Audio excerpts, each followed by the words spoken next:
নমস্কার বন্ধুরা, Rooney and mom কিচেনে আপনাদের স্বাগত। কেমন আছেন সবাই?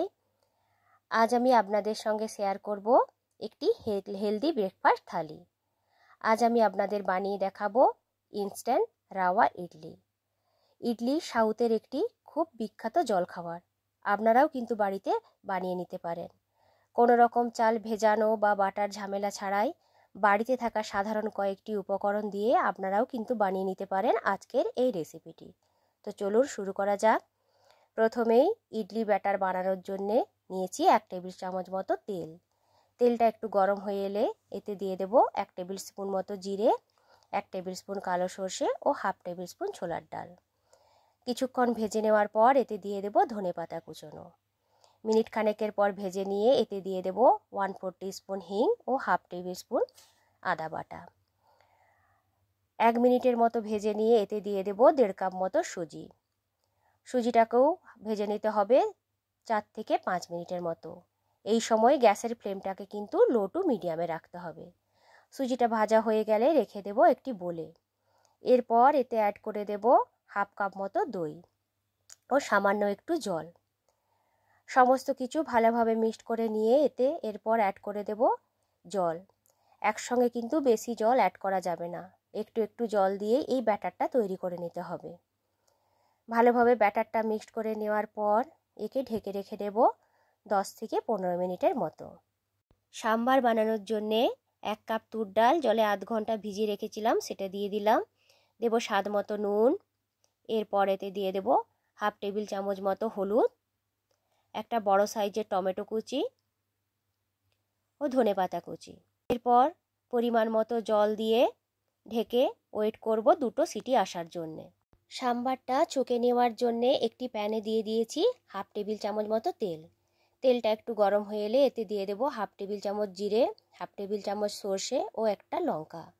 সর্ষে ও জিরেটা একটু ভাজা ভাজা হয়ে এলে এতে অ্যাড করে দেব কিছু কারি পাতা।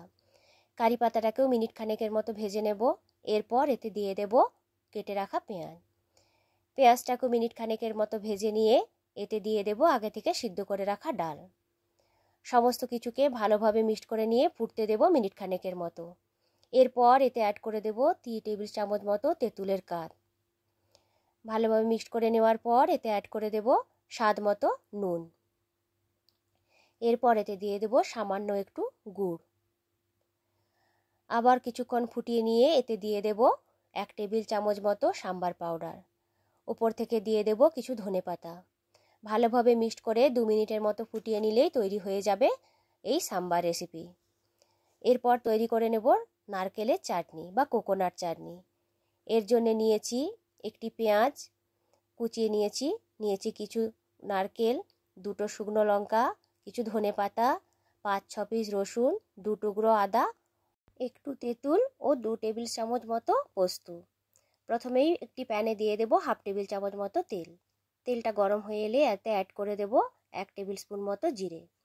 জিরেটা থেকে ভাজা ভাজা গন্ধ বের হলেই এতে দিয়ে দিতে হবে রসুন এবং আদা।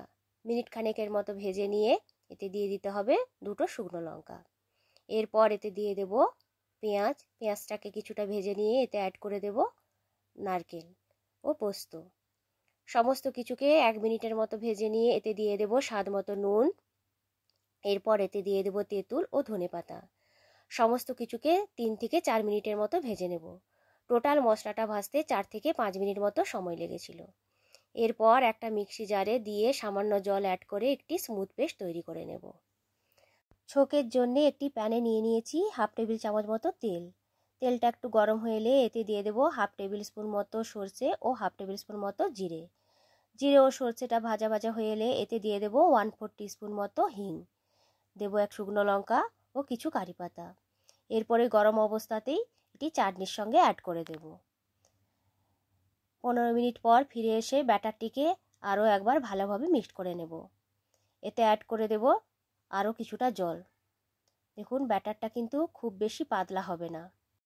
দিয়ে দেব স্বাদ মতো নুন ও 1/2 টেবিল চামচ মতো খাবার সোডা। সমস্ত কিছুকে ভালোভাবে মিক্সড করে নেব 1 মিনিটের মতো। ব্যাটারটা ভালোভাবে মিক্সড হয়ে যাওয়ার পর এটিকে সাইডে রেখে দেব। ইডলি মেকারটিকে ভালোভাবে তেল ব্রাশ করে নিয়ে এতে দিয়ে দেব আগে থেকে ভেজে রাখা কাজু। কাজুটা অপশনাল, আপনারা দিতেও পারেন আবার নাও দিতে পারেন। এরপর এক হাতা করে ব্যাটার ওই ইডলি মেকারের ওপরে দিয়ে দেব। জলটাকে আগে থেকে ফুটতে দিয়েছিলাম। ওই ফুটন্ত জলের উপরে প্লেটগুলোকে বসিয়ে ঢেকে রেখে দেব 10 থেকে 12 মিনিটের মতো। 10 থেকে 12 মিনিট পর ঢাকনাটি খুলে একটি টুথপিক কিংবা ছুরির সাহায্যে একটু চেক করে নেব। ইডলিগুলো হয়ে গেলে একে নিচে নামিয়ে রেখে দেব। গরম অবস্থায় কিন্তু ইডলিগুলোকে বের করা যাবে না। ইডলিগুলো একটু ঠান্ডা হয়ে যাওয়ার পর একটা চামচের সাহায্যে এইগুলোকে মোল্ড থেকে বের করে নেব। দেখুন কত তাড়াতাড়ি এগুলো উঠে আসছে। তো বন্ধুরা, আজকের রেসিপিটা যদি আপনাদের ভালো লেগে থাকে অবশ্যই একবার বানিয়ে নেবেন এবং কেমন হয়েছিল অবশ্যই আমাকে কমেন্ট করে জানাবেন। এই ধরনের নিত্য নতুন রেসিপি দেখতে হলে আমার চ্যানেলটিকে অবশ্যই সাবস্ক্রাইব করবেন। লাইক, কমেন্ট ও শেয়ার করতে ভুলবেন না। ভালো থাকবেন, সুস্থ থাকবেন সবাই। আবারও হাজির হব নতুন কোনো রেসিপি নিয়ে। আজকের মতো টাটা।